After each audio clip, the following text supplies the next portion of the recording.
Tiger Sports Nation.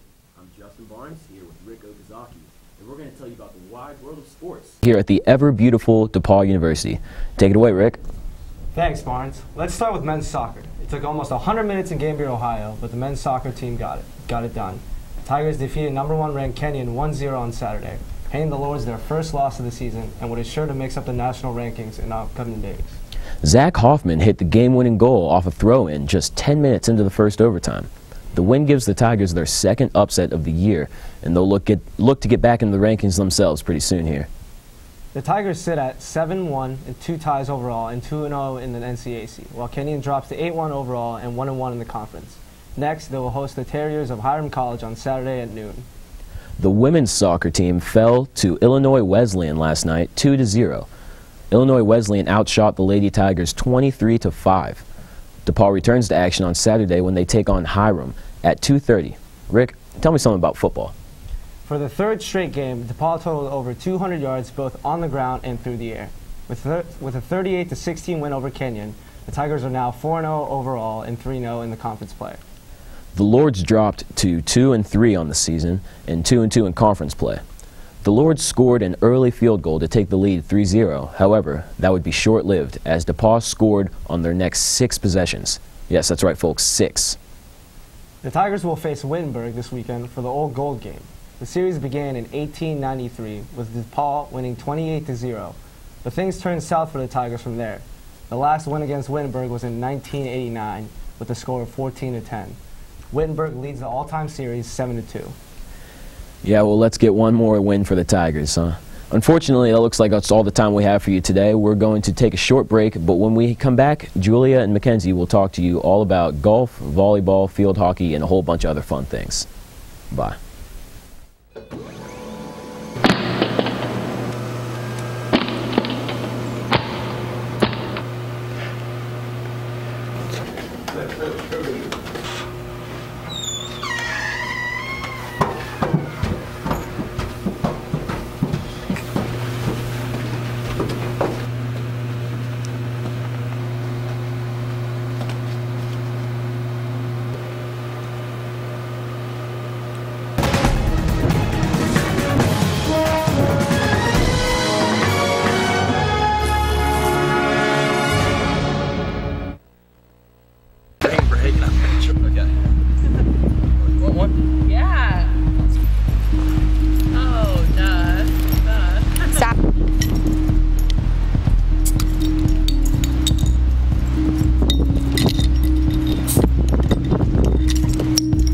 Cheers.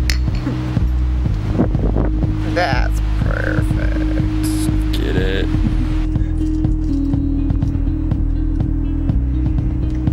This looks so janky.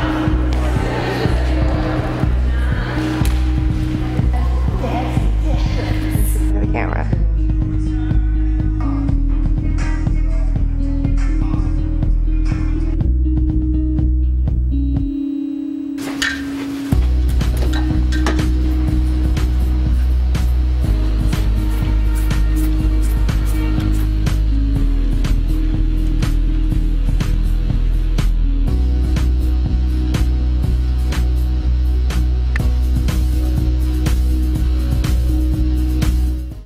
Hey everyone, and welcome to our golf segment of tonight's Tiger Sports Nation. I'm Julia Briggs, and this is Mackenzie Dolly.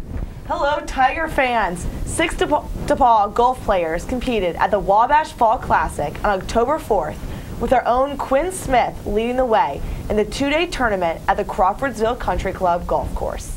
That's right. Smith finished 4th overall with a 151 score, while Andrew Derringer and Tim Graham came in a close behind with a tie of 152 strokes. Jackson Mahevic tied for 8th with a tie of 153. Josh Krutchik in a tie as well for 11th with 155. And lastly, Sam Karcher in a tie again for 13th at 156. It sure is a lot of ties. Congrats, men. DePaul travels to Wooster, Ohio next to compete in the NCAC Fall Preview at the Wooster Country Club.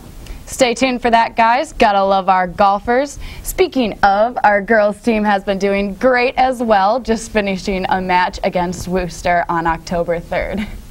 The girls have been playing in rainy and windy conditions out at the Worcester Country Club, but still managed to shoot an opening round of 343 shots and only 12 strokes behind Wittenberg at the Eva Shore Weiskopf Invitational.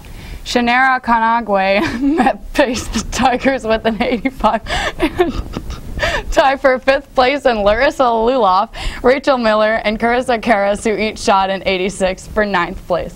Danielle Smith finished with a 92 for 2nd, and Kensley Westerfield with a 98. Good job to our Lady Tigers. Keep up the team spirit and good luck on your future matches. Up next, let's talk about our women's volleyball team. Their last match was this past Saturday against Oberlin, and the Tigers pulled through with a victory. This 3-0 win added to their overall record of 10-5. The women really pulled through and took over the home court advantage. They totaled 35 kills and 12 service aces. Our Elizabeth Wilson helped the Tigers with 9 kills and hit a .571 for the match. She totaled 4 blocks in the game as well, Mackenzie. And senior setter Faith Rawls assisted 24 of the 35 kills. And Keely McGrath led the way with 19 digs. All the girls seem to really work together and have some nice team effort there. It's always awesome to see hard work pay off. Oh yeah, it is. The Tapah women's volleyball team returns to action this Saturday, October 10th, when they travel to Milliken and play them in North Park. I look forward to seeing what the girls have to offer this weekend. Me too. Can't wait to hear. Now let's take a look at our thriving field hockey team, who just beat Earlham 10-1 at home last night. The crowd sure was going wild. Yeah, that is what I heard too. Defensively, Tapah controlled the most of the game. Tapah took 33 shots on goal, allowing Earlham only 1. Addie Ball, Karina Barnatis, and Tori Witteman had multiple goals to lead to the win. Freshman Rose Rivalsi scored her first collegiate goal to lead the Tigers 3-0. Paige Berliner had the first goal of the match and 2 assists, as well as Maddie Birds with 1 assist. The match seemed to be a bit on the rough side, with both teams having a total of 19 fouls. The win keeps DePaul second place in the NCAC at 6-1, and now they have the field hockey team sure is stepping out on top this season, aren't they? They really are. They've been doing so well this season so far and keeping up with the circumstances they're given. While they've had many injuries, many girls have had to step up on top and really show the team who can keep up with these circumstances. The Tigers travel to Wittenberg on Saturday, hoping to pull through with another win. That's all we have for you tonight, but up next we've got an interview, and we'll see you later. Who we gonna be? Wabash! Who we gonna be? Wabash! Who we gonna be? Wabash! Who we gonna be? Wabash, right? Whoop their asses! Go Tigers! Woo! DePaul believes in you. Go DePaul! Kill Wabash! Beat Wabash! Go Tigers! Bring home the bell! Let's beat up Wabash. DePaul believes in you. Go Tigers! Beat Wabash! Let's go DePaul! Go Tigers, bring home the bell. Woo! Go Tigers! Woo! Bell! This weekend, show Wabash what's up. Show them that we're not a bunch of cake eaters from the South. Burst off the line like a shotgun. Go Tigers! Go Tigers! Beat Wabash! DePaul believes in you. Go DePaul! Beat Wabash! Woo! Beat Wabash, take them down. Let's go Tigers, let's go. Let's get that W, beat Wabash, let's go. Go DePaul!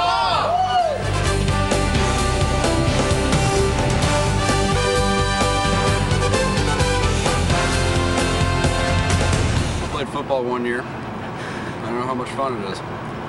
Never played in a big rivalry game though, so I assume that's even more fun. But it'd be a lot more fun if you won than if you lost. So win.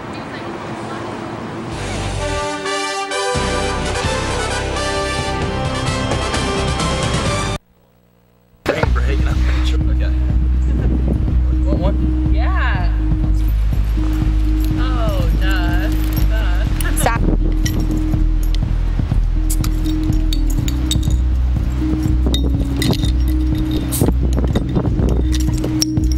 Cheers.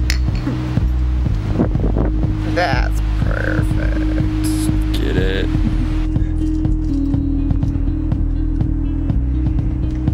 This looks so janky.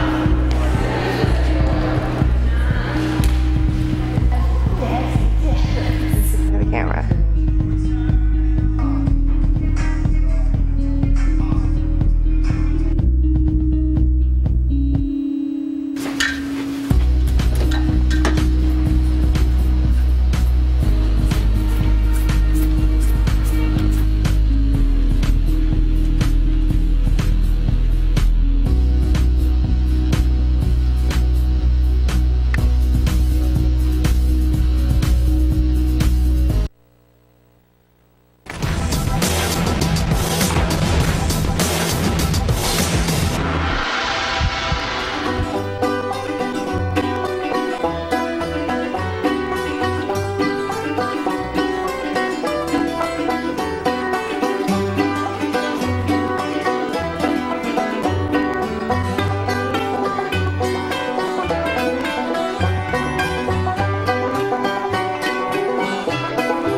Welcome back to Tiger Sports Nation. I'm Pat Farrell, and it's time for your favorite part of the show, You Buggin'.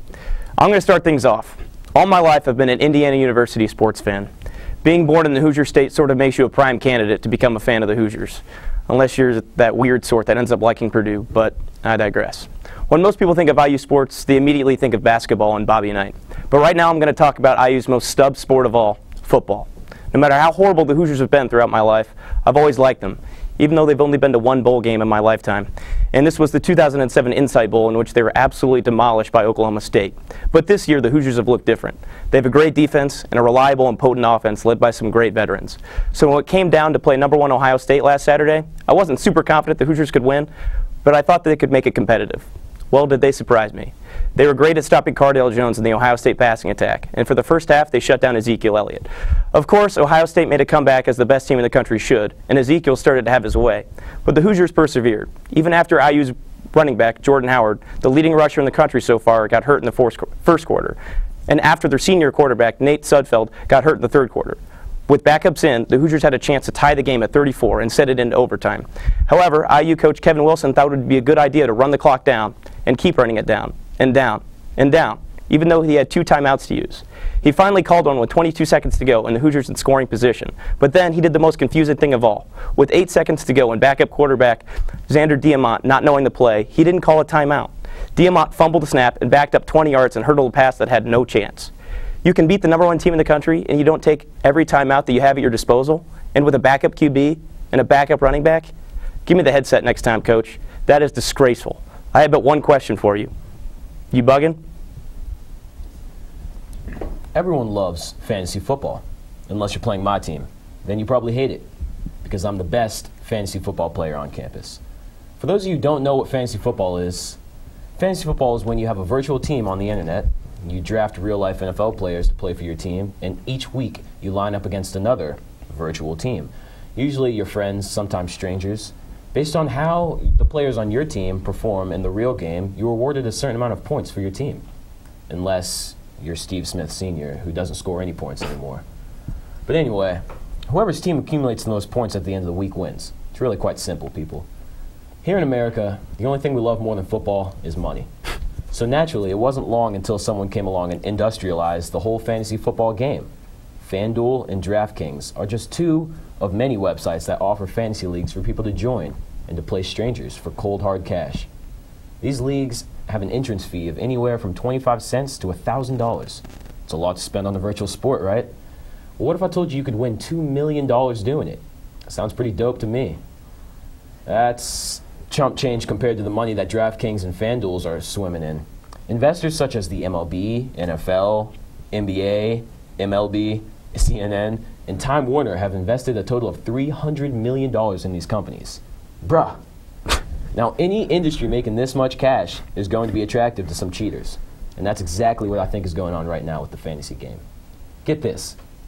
A middle-level employee at DraftKings just won $350,000 on a fantasy team hosted by his rival company, FanDuel. Smells fishy. I agree.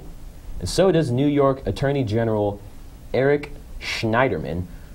DraftKings and FanDuel released a statement saying that the integrity of the game is their highest priority. Well, then why don't you tell me how one of your employees, who may have access to all the algorithms behind the site, turned $25 into $350,000? Coincidence? I think not. I think you're bugging. Well, that's a great Incredibles reference there, Barnes. And might I also say this, we're in the same fantasy league, and I've scored nearly 100 more points than you this season. But that's not my point. You're not ranked higher than me. It's simple as that. You're not ranked higher. It's beside the point, besides the point. Now on to me. The MLB postseason, it's here. Well, wait a second. The play-in games are here. The one-game playoffs that decide which of the 2 non-division winners with the highest records in each respective league face off to decide who moves on to the divisional series. Now, don't get me wrong, this is the postseason, but fans and experts should not be making postseason predictions before the NLDS and ALDS are set. Cubs fans, Pirates fans, sucks to be you by the way, Rangers fans, and Blue Jays fans, chill out. The Blue Jays didn't even make it out of the one-game playoff, and some had them picked to win the World Series. my point is there's still a long way to go before the World Series, and many of the Cubs fans on campus, as well as professional experts, have predicted that some combination of the Cubs and or Blue Jays would face off in the World Series this year. Slow your roll here, fellas. You got to get to the 5-game divisional series first. Win 3 games there, move on to the championship series, and win 4 more games there. That's a lot of baseball to play before you even know if you're in. Now we know who has moved on, and at this point, the Cubbies moving on in style. Jake Arrieta pretty much nailed down the NL Cy Young last night with his shutout performance. And the Rangers made it in as well. The problem, however, is that before any of this was decided, Cubs fans were ridiculous in their postseason predictions. Now I know the Cubs have been pretty bad for a long time, and this is a very exciting time in their history. Trust me, I know. And making the postseason is a great accomplishment. I just want to warn Cubs fans to maintain some perspective in this situation. The Cubs are good, and they have a shot at winning it all. But they are built around a core of young bats that has never been to the postseason. It's a whole different animal in October, and we'll see if the young and fittingly named Cubs are up to the challenge. Let's also not forget that there are holes in this lineup that can be exploited. Namely, Chris Bryant and Kyle Schwarber are strikeout machines, and pitchers know that. Also, don't forget that opponents are rolling out their best arms, and in October, pitching makes all the difference. Again, Arrieta and John Lester are good, but what's after that for the Cubs? We'll find out soon enough, Cubs fans. Cubs fans, all I gotta say is you kinda bugging a little bit, but not too bad. Just keep some perspective moving forward in this exciting time, and I hope my Mets can meet the Cubs in the NLCS. That's all the time we have for you tonight on TSN. Tune in next week, and don't forget to check out our website and YouTube pages respectively. I'll tell you what.